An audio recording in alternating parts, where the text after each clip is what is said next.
రాజన్న సిరిసిల్ల జిల్లాలో హృదయ విదారక ఘటన చోటు చేసుకుంది. ఉన్న ఊరిలో ఉపాధి కరువై విదేశాలకు వెళ్తే ఎక్కువ డబ్బులు సంపాదించి గౌరవంగా ప్రశాంతంగా బతకొచ్చనే ఆశతో వెళ్లిన ఓ యువకుడి జీవితం అడియాశై అర్ధాంతరంగా ముగిసింది. వేములవాడ రూరల్ మండలం నూకలమర్రి గ్రామానికి చెందిన పెదవేణి రాజు డిగ్రీ చదువుకుంటూ గ్రామంలో డ్రైవర్ గా పనిచేస్తున్నాడు. ఈ క్రమంలో గల్ఫ్ కు వెళ్లడానికి కామారెడ్డికి చెందిన ఓ ఏజెంట్ ను రాజు సంప్రదించాడు. సౌదీలో డ్రైవింగ్ పనిచేయాలంటే వీసాకు 1,00,000 చెల్లించాలని ఏజెంట్ అడగడంతో ఇచ్చాడు. ముంబైకి చెందిన మరో ఏజెంట్ ద్వారా సౌదీకి వెళ్లడానికి వీసా వచ్చింది.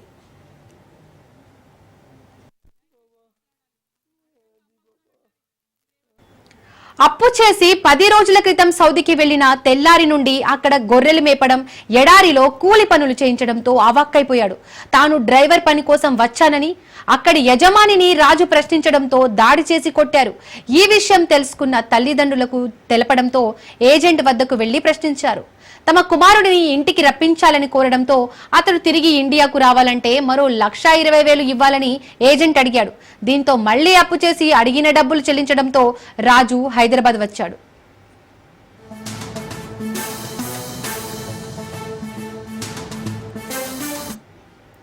వారు కొట్టిన దెబ్బలకు అనారోగ్యం పాలవడంతో తాండూరులో బంధువుల ఇంటికి వెళ్లాడు. కడుపులో తీవ్రమైన నొప్పి రావడంతో అక్కడ ఆసుపత్రికి వెళ్లగా పరీక్షించిన వైద్యులు హైదరాబాద్ తీసుకెళ్లాలని సూచించారు. హైదరాబాద్ లోని ఓ ఆసుపత్రికి తీసుకెళ్లగా ఆరోగ్య పరిస్థితి విషమించడంతో రాజు చికిత్స పొందుతూ మృతి చెందాడు. మృతదేహాన్ని స్వగ్రామానికి తీసుకువచ్చి అంత్యక్రియలు నిర్వహించారు. ఏజెంట్ మోసాలకు బలైన ఆ కుటుంబానికి న్యాయం చేయాలని, మోసం చేసిన వారిపై కఠిన చర్యలు తీసుకోవాలని కుటుంబ సభ్యులు కోరుతున్నారు.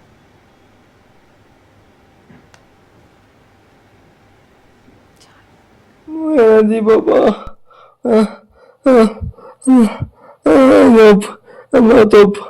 బాబా నేను చచ్చిపోతున్నానే అమ్మా. నాతోటి అయితలేదే ఉల్లు జ్వరం వచ్చింది అమ్మా, ఉల్లు జ్వరం వచ్చింది.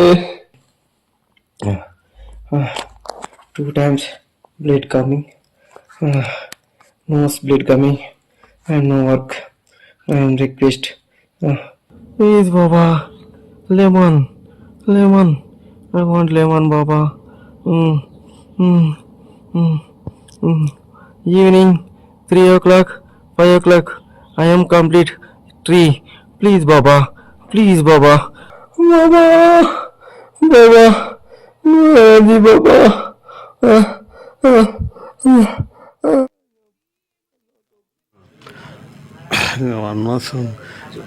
డ్రైవర్ పని దాన్ని తోలుకపోయి ఊర్లో నూకలమర్రి రవి, మేడుదల రవి హౌజ్ వీజాని పంపి మధుర వీధుల్లో తోలి అక్కడ బాగా కష్టపెట్టిండు పిల్లాన్ని. అన్నం లేదు, ఆహారం లేదు. 8 రోజులు అన్నం లేక దెబ్బలు కొట్టి ఇవి ఉండనంటే మళ్ళా 2 లక్షలు కట్టి టికెట్ పెట్టి ఆపస్ తీసుకున్నాం.